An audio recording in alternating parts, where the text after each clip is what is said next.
In the book of Genesis, there's this incredible story of two brothers, Jacob and Esau. And it's so much more than just a family history. It's a deep dive into power, betrayal, and two completely different ways a legacy can be built.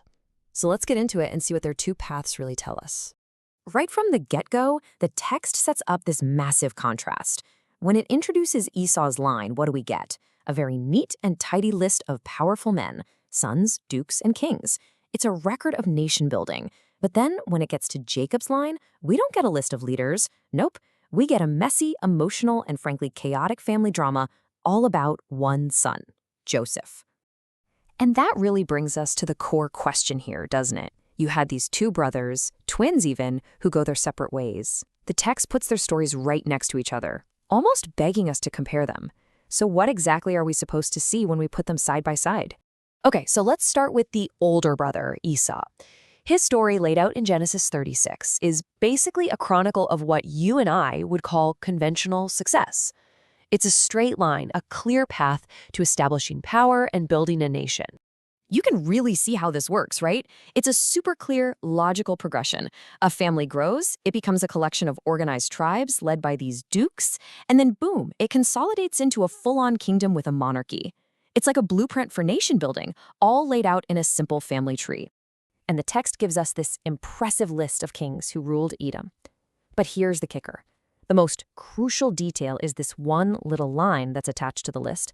All of this happened before there reigned any king over the children of Israel. Get that? Esau's line achieved political stability and power first. So the picture we get of Esau's legacy is crystal clear. It's all about order, structure, and power. He builds a nation, he establishes a dynasty, and he secures his legacy through political might. It's a success story we can all understand. Now, hold that thought, because we're about to turn to his brother Jacob, and it is a completely different world. And boom, we pivot to Jacob's family, and the whole tone just shifts completely. We leave behind that orderly world of kings and dukes, and we plunge headfirst into a story of raw jealousy, hatred, and betrayal. This is a family that is about to tear itself apart. So what went so wrong? Well, the source lays it out for us step by step. First, you've got this blatant favoritism from the dad, Jacob, and it's symbolized by this famous coat of many colors. This special treatment, of course, makes the other brothers hate him. And then, to make matters worse, Joseph goes and shares these two dreams he had that basically say he's going to rule over all of them one day. And you can just feel their reaction in this quote. They're basically saying, "You reign over us? Are you kidding me? This isn't just sibling rivalry anymore." They see his dreams as this arrogant power grab, and their hatred, it says, just got even worse. And this is where things get really, really dark. Their hatred isn't just talk anymore. It turns into a full-blown plot. Their first idea? Let's just kill him. But they settle for throwing him in a pit to die. And then Judah comes up with an idea that's somehow even colder. Let's sell our own brother into slavery for 20 pieces of silver. And to top it all off, they complete the betrayal with this just unbelievably cruel lie. They take that coat, the very symbol of their father's favoritism, dip it in goat's blood, and they bring it back to Jacob. He's left to believe his favorite son was ripped apart by a wild animal, and his grief is so deep he just refuses to be comforted. What a stark contrast to Esau's orderly list of kings, right?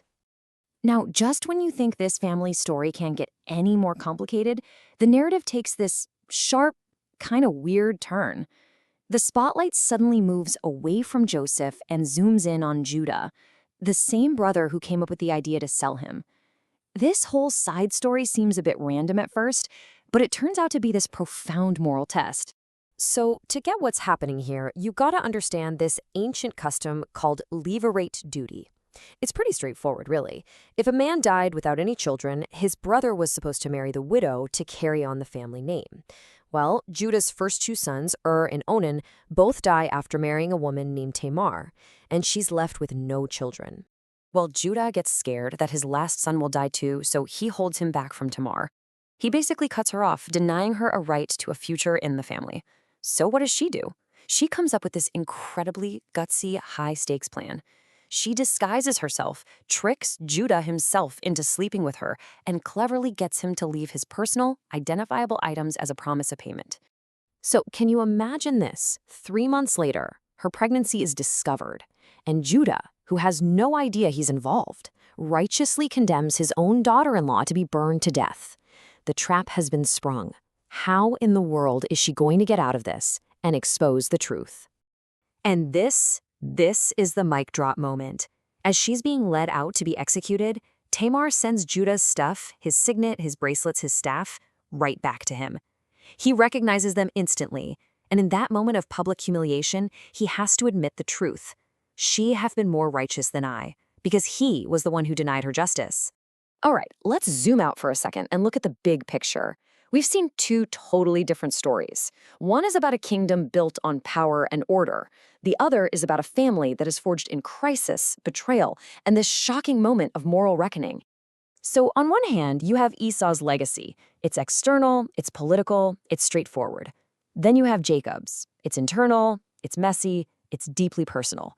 One story is about building a state, the other is about building a character, through huge failure and pretty scandalous redemption. And this is the whole point, right? The text is deliberately putting these two stories side by side to show us two totally different ways of building something that lasts.